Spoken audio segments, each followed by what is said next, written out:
Tiene la palabra el diputado Abdala. Muchas gracias, señora presidenta. Bueno, yo le agradezco a la señora ministra el esfuerzo. Creo que lamentablemente el esfuerzo no ha conducido a resultados muy concretos, porque me da la impresión, lo digo con enorme consideración al respecto, que quedaron muchas inquietudes sin satisfacer, por decirlo menos, y en términos muy concretos muchas respuestas sin contestar. Yo estoy tentado de ingresar primero en algunas consideraciones vinculadas con el tema de las tarifas, porque ha sido muy pertinente el planteo del senador Bordaberry en cuanto a la evolución del precio de los combustibles. Quiero dejar una constancia en nombre de mi partido político frente al planteo que con todo acierto ha hecho el Partido Colorado, antes de, por supuesto, referirme específicamente al tema de la planta regasificadora.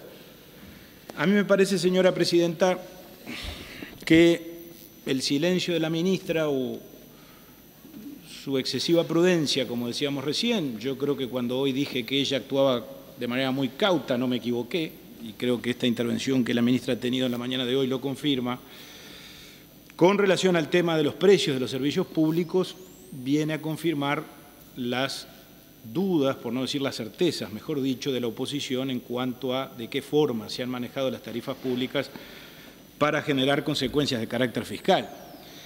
Yo creo que el país ha asistido en los últimos meses, particularmente a partir de algunas decisiones que se tomaron en el mes de diciembre, a un verdadero ajuste de las cuentas públicas que ha tenido dos vertientes fundamentales. Por un lado, el resorte tributario.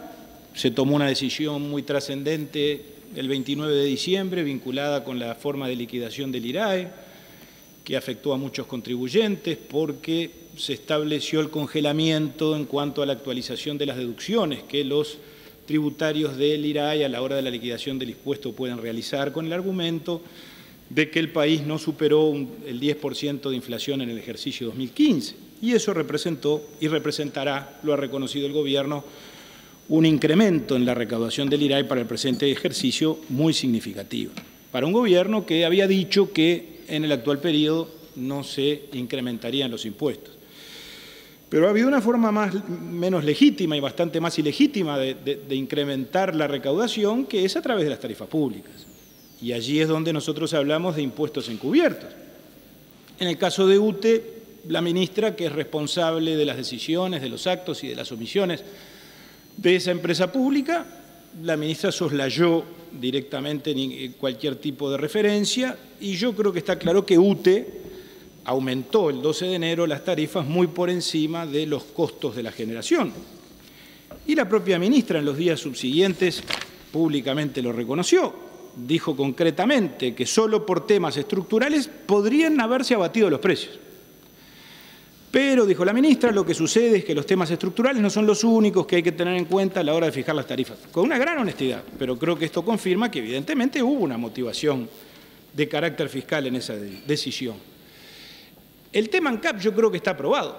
Es un hecho notorio que ANCAP a lo largo de todo el año 2015 hizo un manejo, un uso y yo diría abuso de las tarifas y de los precios de los combustibles por razones vinculadas obviamente con el deterioro patrimonial de la empresa, pero además con las cuentas generales del Estado. No lo vengo a descubrir yo, lo confesó el propio presidente, no sé si vigente o renunciado o en vías de renunciar, el señor Colla, hacia fines de año, cuando dijo que en enero iban a bajar los precios. Lo dijo el presidente de la empresa, que es hombre de confianza del Poder Ejecutivo, o lo era.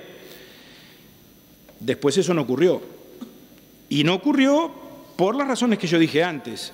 Y que no haya ocurrido nos ha llevado a una situación absolutamente histórica. En Uruguay siempre tuvimos precios de los combustibles por encima de los valores internacionales, siempre. Esto no empezó con el Frente. Tampoco en el primer gobierno del Frente esto se agravó. Diría que en términos generales en el primer gobierno del doctor Vázquez hubo un manejo muy cauto de las tarifas. Y en los primeros años del gobierno del presidente Mujica. Ahora, en los últimos 2 o 3 años, esto se nos ha ido de madre. Yo aquí tengo un análisis que realiza la URSEA, que estudia los precios de la paridad de importación y los compara con los precios de refinación de ANCAP, con los precios internos que tenemos en el Uruguay, y aquí hay una brecha que tiende a agrandarse en forma permanente y persistente. El informe correspondiente al mes de diciembre establece que con relación a la paridad de importación pagamos 6 pesos más caro el litro de nafta y pagamos 15 pesos más caro el litro de gasoil. Esto es absolutamente histórico, señora presidenta, y obedece, repito, a que mientras los demás países han aprovechado la circunstancia de que los precios del petróleo se han derrumbado y han trasladado eso a los consumidores, en el Uruguay hemos hecho exactamente lo contrario por las razones que todos conocemos. Hecha esta constancia, que debía hacerla en nombre de mi partido político, porque el tema de las tarifas es un tema que planteó el Partido Colorado, pero por supuesto nos preocupa a todos, y por eso ha sido pertinente que el senador Bordaberry lo planteara, vuelvo a los temas vinculados con la planta regasificadora. La señora ministra no nos ha dado mayor información de qué es lo que está pasando. No nos ha dicho hacia dónde estamos yendo. No nos dijo cuál fue el sentido de que Gas Sayago ordenara o contratara los estudios que están en marcha, hacia dónde apuntan. Los estudios tendrán un fin o serán funcionales a determinada idea. Ahora, ¿cuál es esa idea? ¿Es el mismo proyecto? ¿Es otro proyecto? Cuando ellos nos dicen estamos haciendo de análisis serio, estudiando los factores de riesgo, buscando alternativas. Bueno, pero yo presumo que alguna idea más o menos bosquejada tienen que tener. Porque si no, no me explico que una fecha que es perentoria, que es el mes de marzo, cuando cae la opción que el país tiene con relación al barco de regasificador, que es absolutamente funcional al proyecto original, a esta altura de la circunstancia, cuando estamos prácticamente terminando febrero y estamos encima del mes de marzo, el gobierno algo ya tiene que haber avanzado en esta dirección. Y si no, sería muy irresponsable que no lo hubiera hecho.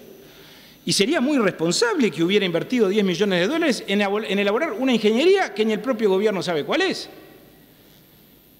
Y hago a esta altura al margen, o dejo al margen lo que dije antes, que me parece muy preocupante en cuanto a que el funcionamiento de Gas Sayago ha estado muy lejos de lo que la ministra ha sostenido.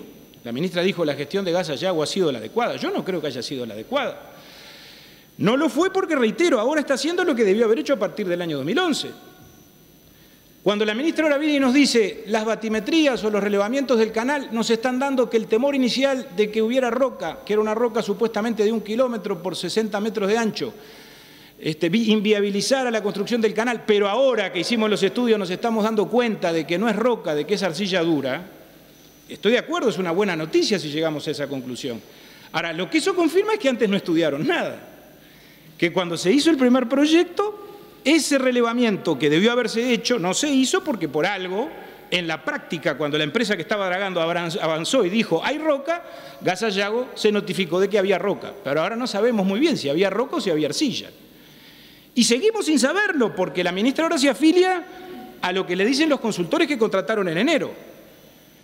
Pero los consultores que contrataron en enero habrían arribado a determinadas conclusiones que la empresa dragadora, repito, y eso es así, la ministra no me lo puede negar, no reconocen esos estudios de batimetría, por lo menos como suficientes. Entre otras cosas porque dicen que se hicieron 11 perforaciones y que con esas 11 perforaciones no alcanza para saber a ciencia cierta si realmente lo que hay es roca o arcilla. Yo no me quiero detener mucho en esto, pero me parece relevante y elocuente este ejemplo porque tiene que ver con lo que yo dije antes y tiene que ver con la circunstancia de que la gestión de Gas Sayago no fue la apropiada. Porque si hubiera sido la apropiada, esto no hubiera pasado. Esta discusión se hubiera laudado en aquel entonces, en el 2011, en el 2012, antes del primer llamado. Esto me parece que es claramente así, señora presidenta. La ministra nos dice que aparentemente ganamos plata con todo esto que nos pasó. Yo quiero reafirmarme en lo que dije antes. Ahora parece que los activos crecieron, porque en septiembre, cuando vino a la Cámara de Diputados, nos dijo que los activos transferibles eran de 100 millones de dólares. Ahora son de 200. Yo no sé si pagan intereses por los activos, pero parece que los activos crecieron.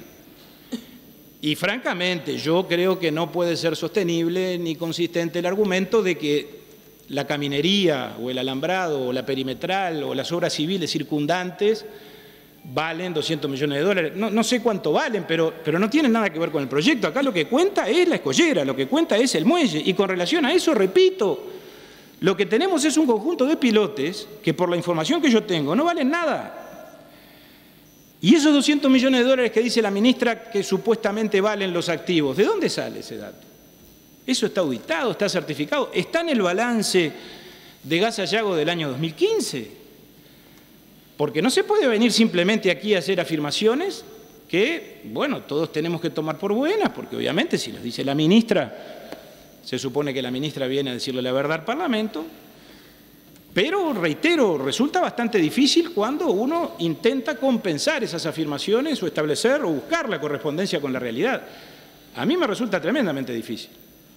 Y esos pilotes, en el mejor de los casos, si estuvieran bien puestos, si hubieran sido bien tratados, si por lo tanto los mecanismos anticorrosivos hubieran funcionado y si los equipos de precisión hubieran sido los correctos, que a mí me dicen que nada de eso aconteció, valdrían lo que valen siempre y cuando fueran funcionales y se pudieran acoplar al proyecto futuro, cosa que no sabemos.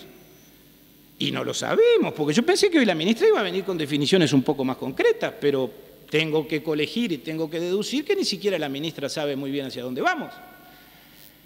Porque si la ministra sabe hacia dónde vamos, lo tendría que haber dicho. Y si no lo dijo, es porque entonces le está ocultando información al Parlamento, pero no hay término medio en esto. Me parece que es muy evidente y muy claro que esto es así.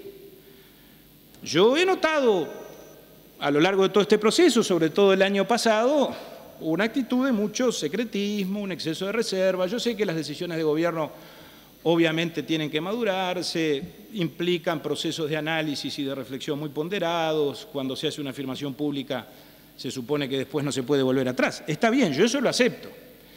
Pero otra cosa es cuando directamente no se nos da ni la más mínima pista ni la más mínima indicación de qué es lo que va a ocurrir. El presidente de la República el mes pasado dijo: en un año tenemos planta regasificadora. ¿Y cómo la van a hacer? Si todavía no definieron cuál es, ni qué características va a tener. Por arte de magia se va a construir la planta. A mí me preocupa mucho, señora presidenta, que sobre esto el Parlamento no pueda avanzar, porque el Parlamento tiene que estar informado de las cosas importantes. Este no es un tema de poca monta, no es un tema menor, no es un tema baladí, es un tema de los más trascendentes, de los que están en la agenda pública.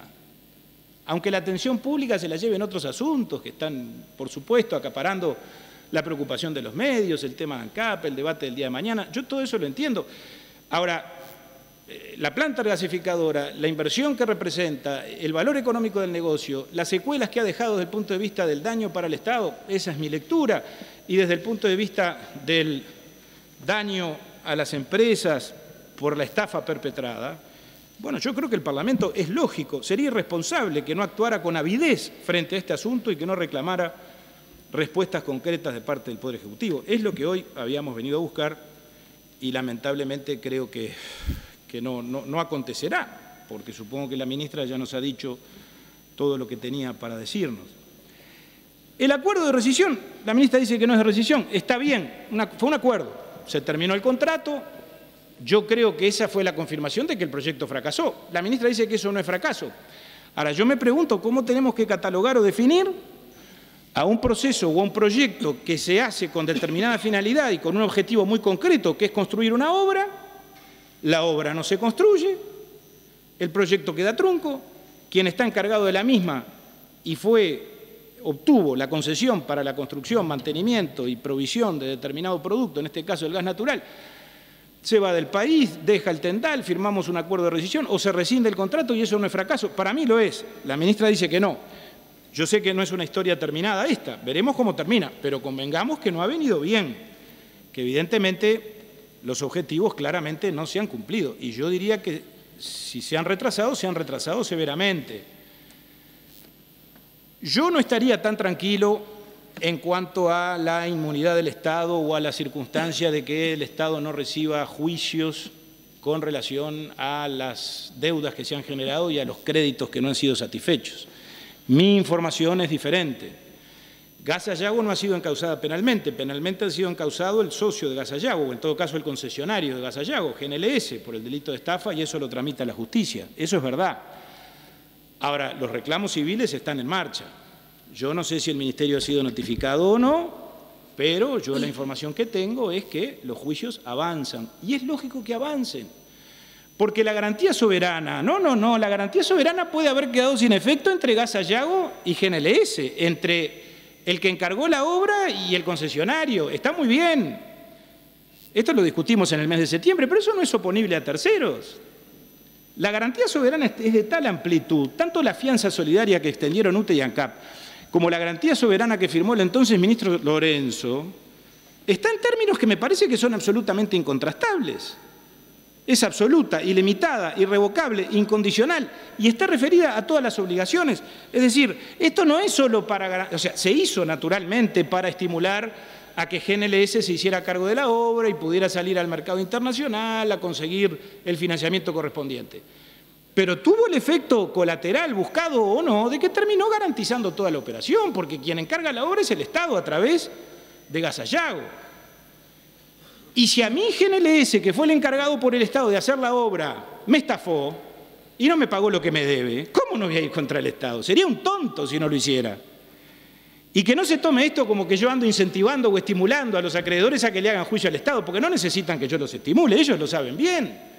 Y además me parece que es una consecuencia que se desprende natural y espontáneamente de todo esto. Es de puro sentido común, señora presidenta, es absolutamente de sentido común. Por lo tanto, yo me alegro de haber promovido esta instancia porque creo que siempre tiene el valor, por insuficientes que sean las respuestas o por parciales, digámoslo así. Yo no quiero ser irrespetuoso ni hiriente, además la ministra ha tenido la buena voluntad de venir y ojalá esto inaugure una nueva etapa en las relaciones, por lo menos con nosotros, con los legisladores de la Cámara de Diputados. Me alegro mucho de haberlo hecho porque creo que de todas formas nos permite esto frente a la opinión pública mantener vivo un tema que sin duda es muy importante y que no sabemos muy bien hacia dónde nos va a conducir y que nos preocupa mucho que nos conduzca al mismo resultado de frustración del que venimos de protagonizar en ocasión del llamado anterior. Ahora, yo no quiero embretar a la ministra ni presionarla, pero yo hice imputaciones muy concretas y creo que algo severas con relación a la actuación de Gas Sayago. La ministra simplemente dijo lacónicamente que la gestión fue adecuada. Bueno, yo creo que no lo fue. Hice preguntas muy concretas con relación a cuál era el camino, la orientación que el Poder Ejecutivo y que el Gobierno Nacional estaba dándole a este asunto y no recibimos mayores datos. Prácticamente la ministra nos dijo lo mismo o menos de lo que nos había dicho en septiembre en cuanto a que se analizan alternativas y se está analizando el tema con seriedad. Bueno, yo parto de la base de que con seriedad lo está analizando. Si yo considerara que la ministra no actúa con seriedad, tendría que haber empezado mi exposición por allí. Y obviamente eso la haría indigna de ocupar el cargo que ocupa. Descuento que lo hace con buena intención, con sentido patriótico, como lo dijo también en algún momento de su intervención, y con la seriedad con la cual obviamente todos tenemos que actuar a la hora de los negocios públicos. No recibimos respuestas sobre cuál ha sido el temperamento de UTE y de ANCAP frente a esta nueva etapa. Yo sigo creyendo que UTE más bien está actuando prácticamente que por compromiso en todo esto o arrastrado por las circunstancias. Esos son los signos que estoy recogiendo y las versiones que he recibido y me consta, repito, que hay un informe en ese sentido que está siendo elevado a consideración del directorio. Y sobre las secuelas que esto ha dejado con relación a las empresas nacionales, me parece que, repito, esto no mereció ni medio renglón en la respuesta de la ministra y a mí me parece un tema muy grave, señora presidenta. Porque el acuerdo podrá ser bueno, malo o regular, se cobró la garantía de los 100 millones de dólares, tengo entendido que Gas Sayago la tiene depositada, compensa en algo, reitero, lo que ya se gastó, que lo que se gastó, cuidado, también está en el balance. Hasta el 2014 hay 52 millones de dólares de capitalizaciones, 62 millones de dólares de pasivo. En el 2015 el pasivo se incrementó 20 millones de dólares más, de acuerdo a la información que, repito, surge del balance de UTE, porque el balance de Gas Sayago todavía no está. O sea que ahí los números no cierran, a no ser que me digan, no, pero el pasivo no se pagó. Bueno, no se pagó, pero se contrajo. Son recursos públicos que están comprometidos, porque obviamente el Estado, más tarde o más temprano, a través de las empresas públicas, va a tener que responder por eso. Y volviendo a lo de las empresas nacionales, en ningún momento se le pasó por la mente al gobierno, a la ministra de Industria, al elenco de gobierno. Yo no quiero personalizar en la ministra, aunque ella obviamente por su investidura es la que ejerce la mayor representación y tiene la mayor responsabilidad en esto, pero en ningún momento cuando se negoció con esta gente que vino a cometer un fraude y que claramente vinieron a especular y vinieron a cobrar garantías cruzadas porque uno le cobró la garantía al otro y el otro le pagó al Estado una garantía más chica. Y ganaron dinero sin hacer nada y nos dejaron esos pilotes en pésimas condiciones. Frente a eso, en ningún momento al gobierno se le ocurrió poner arriba de la mesa o exigir que le paguen algo a los empresarios que tienen 15 o 20 millones de dólares y que representan el trabajo nacional y que son pequeñas y medianas empresas y que tienen decenas de trabajadores que fueron al seguro de paro y que algunos están, repito, al borde de tener que cerrar porque se jugaron a algo que desde el Estado se les dijo que tenía futuro y resulta que el futuro no existió. No se pensó en esa posibilidad. Y la respuesta frente a esto no puede ser jurídica. No me pueden decir, ah, no, el Estado ahí no tiene ninguna responsabilidad, ahí los privados sabían en lo que se metían. Bueno, sabían en lo que se metían, pero lo que pasa es que les pintaron un escenario de tal forma que yo creo que terminaron induciendo a error, deliberadamente o no, pero así aconteció. Entonces me parece que ese tema hay que ponerlo arriba de la mesa, ese tema es parte del debate, y repito, es parte del debate no solo por un tema de elemental justicia, y no solo por un tema vinculado con que está comprometida severamente la continuidad de determinadas empresas y el trabajo de muchos obreros uruguayos, sino porque además, inexorablemente, cualquiera sea el camino o el proyecto que a partir de ahora se impulse, que yo tengo para mí la íntima convicción de que las cosas están bastante más avanzadas de lo que la ministra ha venido a decir al Parlamento, bueno, cuando eso ocurra, este tema va a pesar, va a condicionar lo que acontezca, porque los juicios yo creo que se vienen irremediablemente. Porque ya se sabe que GNLS no va a pagar nada, IOAS no va a pagar tampoco. Y además, yo tengo para mí la íntima convicción de que estas dos empresas juegan combinadamente. Porque por alguna razón, además, OAS se presentó a concurso y GNLS presentó una acción de inconstitucionalidad con relación al concurso de OAS y con eso todo se congeló. Y hace un año que nada pasa. Y hay 380 empresas que están esperando cobrar. Yo tengo acá la norma, mira, la pongo a disposición de los señores legisladores. Repito, algunas cantidades son ínfimas. Hay hasta agencias de viaje que les deben unos cuantos miles de pesos y por eso no se habrán escandalizado. Pero esto lo que demuestra es un temperamento, es una actitud y un comportamiento que yo me atrevo a calificar de criminal. Porque criminal es aquel que comete algo con conciencia y voluntad de que está incurriendo en un ilícito y eventualmente en un ilícito de tipo penal. Y yo creo que aquí es irremediablemente lo que aconteció. Y no culpo de eso al gobierno. Al gobierno, en todo caso, lo responsabilizo por la imprevisión, por haber acelerado los tiempos en el 2012, por haberse metido en algo que no midió claramente hasta dónde llegaba. Yo quiero separar bien los tantos, para que se me entienda bien. Pero que se actuó con imprevisión, que se actuó con aceleramiento, que se actuó con apresuramiento, se hizo antes y me preocupa mucho que se esté haciendo ahora también. Ahora, que quienes vinieron a hacerse cargo de la obra y quienes ganaron, entre comillas bien grandes, la licitación, llamémosla así, que de licitación tiene muy poco, bueno, claramente vinieron con la finalidad de especular y de hacer su propio negocio o negociado y de hacer lo que hicieron, que es esto que yo describí, dejar el tendal y llevarse la plata. Yo creo que se les debería haber exigido en algún momento un poquito más de responsabilidad y que por lo menos pagaran las deudas, repito, con aquellas empresas que fundamentalmente se jugaron por esto, creyeron en esto, invirtieron en esto y que ahora atraviesan muy severas dificultades. Señora Presidenta, yo no quiero seguir dándole vueltas a la noria, me parece que, salvo que la ministra ahora resuelva un cambio estratégico o táctico y nos aporte datos relevantes, no sabemos muy bien la Argentina cómo va a jugar en todo esto. Bueno, lo de Macri parece que fue una expresión de voluntad el 7 de enero. A mí me dijeron que estaban trabajando, negociando un documento. Capaz que la ministra nos puede decir, sí, estamos negociando un documento. No nos dijo nada. Porque eso yo creo que abonaría la posición del gobierno, creo que generaría un poco más de fortaleza en la posición de la propia ministra, porque solucionaría un tema que es el del mercado, que es el de la demanda, que es hacia dónde van los excedentes. Pero sobre eso tampoco recibimos la más mínima información o dato. Así que, repito, salvo que se agregara algún elemento relevante, para nosotros creo que la instancia de hoy está en principio concluida. No quiero calificar si ha sido satisfactoria o insatisfactoria la intervención de la ministra, pero está muy claro que estamos prácticamente estancados en lo mismo. El Parlamento va a tener que hacer un esfuerzo enorme, veremos por qué vías, para acceder a la información y para saber a tiempo qué es lo que está pasando. Mucho me temo que nos sigamos enterando de cosas de manera parcial y segmentada o fragmentaria y a veces leyendo los diarios. Y creo que eso no es bueno, porque los legisladores evidentemente tenemos responsabilidades muy severas y cuando el Parlamento queda al margen de las decisiones públicas de esta trascendencia, las consecuencias, señora Presidenta, suelen ser complejas, complicadas y los procesos no suelen ser exitosos. Por ahora nada más, señora Presidenta, muchas gracias. Señora Ministra.